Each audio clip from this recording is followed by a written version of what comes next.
गृहस्थ जीवन सुख शांतमय बनाने के लिए हमें कम से कम पंचशील। स्वागत है आप सभी का। आप लोग देख रहे हैं बुद्धास टीचिंग चैनल और हम यहाँ महाकारुणिक तथागत बुद्धा और उनके शिक्षाओं के विषय में चर्चा करते हैं।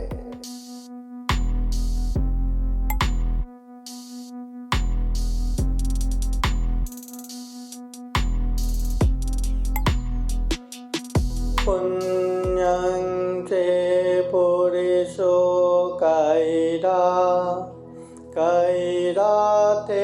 तं पुनः पुनः तं विछन्दं कैरात सुखो पुण्य शौचयो। महाकारुणिक तथागत बुद्ध धम्म संघ को त्रिवार वंदना। परम पूजनीय डॉक्टर बाबा साहब अम्बेडकर कार्यक्रम में प्रत्यक्ष अप्रत्यक्ष जुड़े हुए संपूर्ण श्रद्धा संपन्न बुद्धि संपन्न उपासक उपासिकाएं। महाकारुणिक तथागत बुद्ध कहते हैं पुण्यं चे पुरुषो कैरा थे तंग पुनः पुनः। इंसान को पुण्य करना चाहिए, धम्म करना चाहिए, ये शरीर से अच्छा करना चाहिए, ये वाणी से अच्छा बोलना चाहिए, ये मन से अच्छा सोचना चाहिए। कम से कम शरीर से अच्छा न कर सके तो बुरा न करे, हिंसा न करे, चोरी न करे, व्यभिचार न करे। कम से कम वाणी से अच्छा नहीं बोल सकते तो बुरा ना बोले, झूठ न बोले, चुगली ना करे, निंदा चर्चा न करे, एकदम कड़ा अपशब्द गाली गलौज के शब्द ना बोले। और मन से भी अच्छा नहीं सोच सकते तो बुरा न सोचे। लोभ लालच से दूर रहे, द्वेष दुराभावना से दूर रहे, मिथ्या दृष्टि अंधविश्वास से दूर रहे। तो बुद्ध कहते हैं कैरा थे तंग पुनः पुनः। पुण्य तो करना ही चाहिए परंतु बारंबार पुण्य करना चाहिए। एक बार किया बस हो गया करके नहीं बैठना, बारंबार करना चाहिए। ये पुण्य करने से क्या मिलेगा? बुद्ध कहते हैं सुखो पुण्यस्य उच्चयो। उच्च प्रकार के सुख मिलता है, महान सुख मिलता है। ये पुण्य करके जो सुख मिलता है केवल क्षणिक नहीं रहता, अभी भी सुख, बीच में भी सुख, अंत में भी सुख देता है। इसलिए बुद्ध कहते हैं इंसान को पुण्य करना चाहिए और बारंबार करना चाहिए। हम कार्यक्रम के प्रारंभ में महाकारुणिक तथागत बुद्ध को पूजा किया, फिर बुद्ध धम्म संघ को नमन किया। तथागत बुद्ध के समय में एक अदिन्न पुब्बक नामक ब्राह्मण के एक मत्त कुंडली पुत्र था। अदिन्न पुब्बक इतना कंजूस, करोड़ों धन संपत्ति है परंतु कंजूस इतना कि उससे पैसा छूटता ही नहीं, खर्चा ही नहीं करता। उसके एकलौता पुत्र अभी जवानी हुआ था, बीमार पड़ गए, पर खर्चा होगा ये सोच के उसने दवा खाना तक नहीं लेके गया, वैद्य के पास तक लेके नहीं गया। बस गर्म पानी पिला दो ठीक होगा करके ऐसे वैसे ही। जब बीमारी ज़्यादा ही बढ़ने लगा तो बच्चे के माँ भी चिल्लाने लगे, क्या मेरे बेटे को बिना दवा करके ही मारोगे क्या, कुछ करो। उल्टा वो अदिन्न पुब्बक ब्राह्मण चिल्लाते हैं, अरे तुम ऐसे ही चिल्लाते रहते हो और ये नहीं देखते कि इसमें मेरा पैसा खर्चा हो रहा है, ठहरो मैं कुछ उपाय करता हूँ। वो गया वैद्य के पास और पूछा कि ऐसे ऐसे बीमारी हुआ तो क्या दवा करना चाहिए। अब पूछने को पैसा नहीं लगता, बीमार को लेके गया तो पैसा लगता है, फीस लगता है। तो वैद्य ने भी अरे इतना पैसा होके भी इतना कंजूस कि केवल पूछने के लिए आया, अमुक पेड़ का पत्ता उबाल के पिला दो, ऐसे ही बोल दिया। तो वो तो बहुत खुश, न पूछने को पैसा गया, न वो पेड़ के पत्ते के लिए पैसा गया। पेड़ का पत्ता लेके लो, ये उबाल के पिला दो। अभी वो उबाल के पिला दिया, वो दवा थोड़ी न था, और बीमारी बढ़ गया। अब मरने जैसा हो गया। उसको लोग देखने के लिए घर के अंदर ना आए करके सबसे नीचे दरवाजे के पास ही रख दिया। मरने वाले है बच्चा, उसको इतना पिताजी के प्रति गुस्सा, द्वेष, अरे इतने पैसे वाले घर में मेरा जन्म हुआ, एकलौता पुत्र, मगर बिना दवा करके ही मुझे मार रहे करके पिता के प्रति असीम द्वेष, दुराभावना। ऐसे में तथागत बुद्ध वहां से गुजर रहे थे, वो मत्त कुंडली को दर्शन देने के लिए आ गया, और मत्त कुंडली भगवान बुद्ध को देख के इतना प्रसन्न हुआ, इतना प्रसन्न हुआ, अरे अंतिम समय में मेरा बुद्ध के प्रति मतलब दर्शन हो गया, अब मैं बुद्ध धम्म संघ के शरण जाता हूँ करके प्रसन्न होके बुद्ध को याद करते करते करते ही वो मर गया। देखो, पिता के प्रति इतना गुस्सा था, वो सारा गुस्सा एक तरफ, बुद्ध के प्रति श्रद्धा रख रख के मर गए, तो चित्त अच्छे जगह पे था, तो अच्छे तरंग से उसको सुगति लेके गया। जीवन में कोई पुण्य नहीं किया, धम्म नहीं किया, मगर अंतिम समय में बुद्ध का दर्शन करने मात्र से भी वो सुगति पहुंच गए। तो हम तो बुद्ध का दर्शन भी करते हैं, बुद्ध का पूजा भी करते हैं, और बुद्ध को अनेक तरह से बुद्ध का शरण जाके हम वो पालन करने की कोशिश भी करते हैं। तो हमारा तो कल्याण होना ही है। इसलिए भगवान बुद्ध को अच्छे से जानिए, धम्म को अच्छे से जानिए, संघ को अच्छे से जानिए, और जितना हो सके उतना व्यवहार में भी पालन कीजिए, बहुत कल्याण होगा। फिर महाकारुणिक तथागत बुद्ध कहते हैं, गृहस्थ जीवन सुख शांतमय बनाने के लिए हमें कम से कम पंचशील पालन करना चाहिए। महाकारुणिक तथागत बुद्ध कहते हैं, हर कोई घर गृहस्थ में सुख शांति पूर्वक रहना चाहते हैं। तो ऐसा है, तो ये जो हम पंचशील प्रार्थना करते हैं उसको अच्छे से पालन करना चाहिए। एक समय तथागत बुद्ध धम्म प्रचार प्रसार करते करते एक गांव में पहुंचते हैं। वहाँ ढेर सारे लोग जमा होते हैं, और बुद्ध से वही लोग पूछते हैं, भगवान हमने आपका बहुत सुना है, और हमने ये भी सुना है कि आपके उपदेश सुन के मन में एक तरह से वैराग्य उत्पन्न होता है कि जीवन दुखमय है। ऐसे दुखमय जीवन में क्या परिवार, संसार, धन संपत्ति लेके जीऊं, इससे अच्छा सभी चीज छोड़ छाड़ के सन्यास बनो, दुख मुक्ति के मार्ग पे चलो। भगवान हमें ऐसा उपदेश ना दे। हमें परिवार भी चाहिए, हमें संसार भी चाहिए, हमें धन संपत्ति भी चाहिए, सब चाहिए। कृपा करके ऐसा उपदेश दे कि घर गृहस्थ में रह के भी हम सुख शांति पूर्वक रह सके।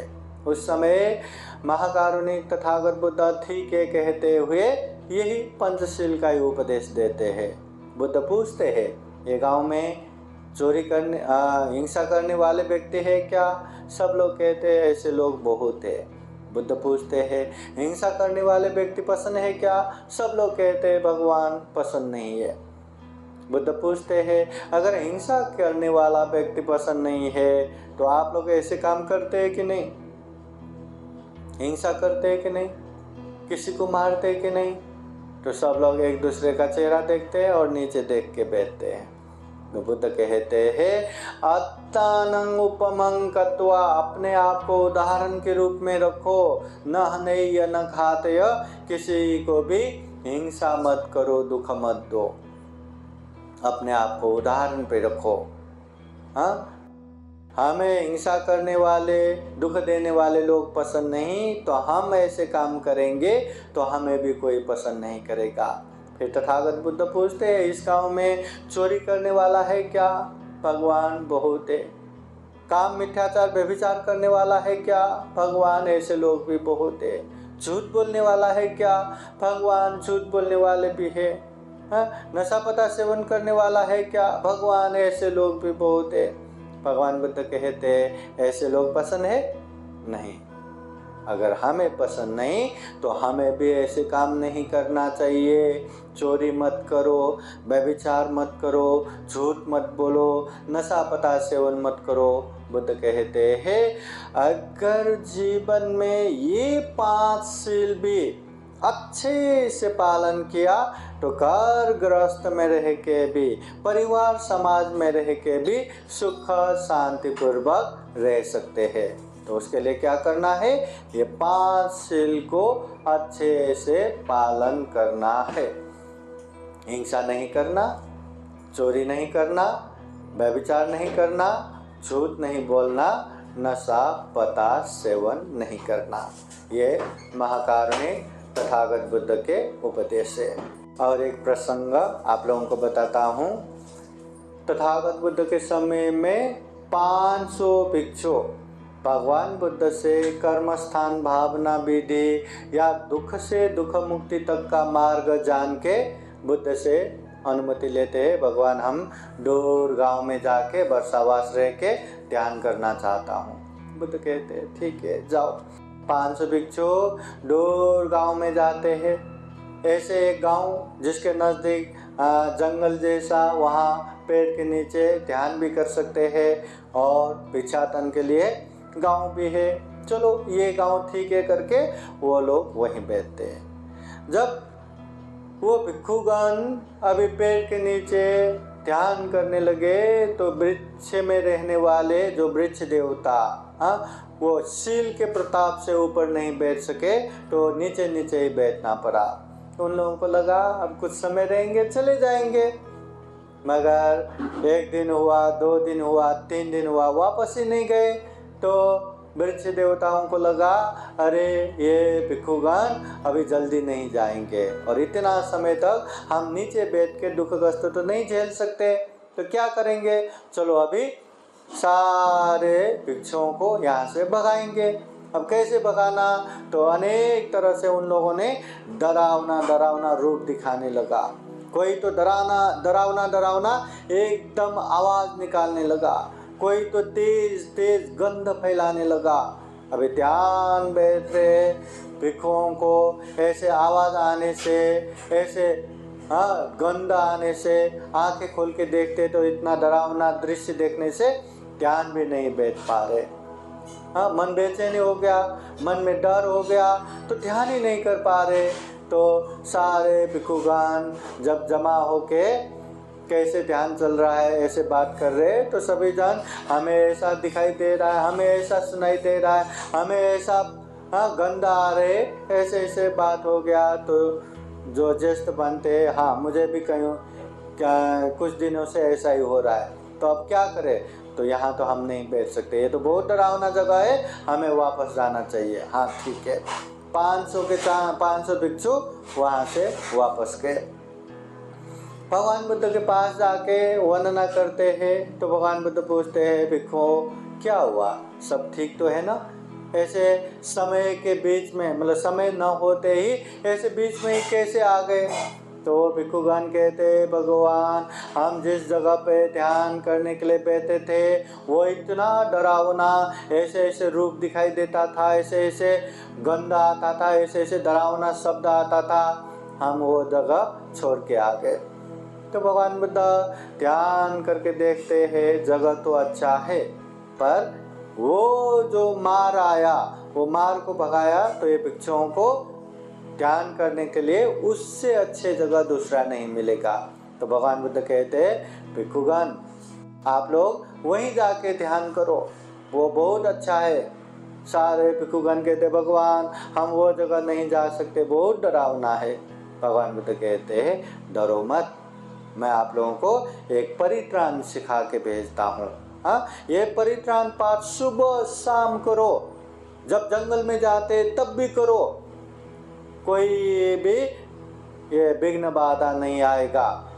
तो भगवान बुद्ध सिखाते करणीय मत कुशलेन यंतं संतं पदं अभिसमे च सक्को उजू च सुहजू च सुवचो च समुदो अनतिमानी। ये जो करणीय मित्त सुत वो सिखाते हैं। जो हमने अभी परित्राण पाठ भी किया वो मित्त सुत सिखाते हैं। तो भगवान बुद्ध ने कहा है तो ठीक ही होगा करके 500 के 500 भिक्षुगण वो परित्राण सीख के वहाँ चला गया। जंगल में जाते जाते भी वही परित्राण करते करते गए। वहाँ बैठते समय भी सुबह शाम और जब भी डर लगे वो परित्राण करके बैठे। वो तो मित्त सुता, सभी के प्रति असीम मैत्री करुणा रखना। तो वो भिक्षुओं के मैत्री देख के वो वृक्ष देवता कैसे भी भ्रांति लोगों को भगाना है भगाना है भगाना है ऐसा चल रहा था। बाद में उनका मन भी इतना शांत हो गया, सारा बेचैनी दूर हो गया। और भिक्षुओं को भगाना तो क्या, उल्टा जो उन लोगों से बनता है वो सेवा करके बैठा, शांति से बैठा और कोई विघ्न बाधा नहीं आए।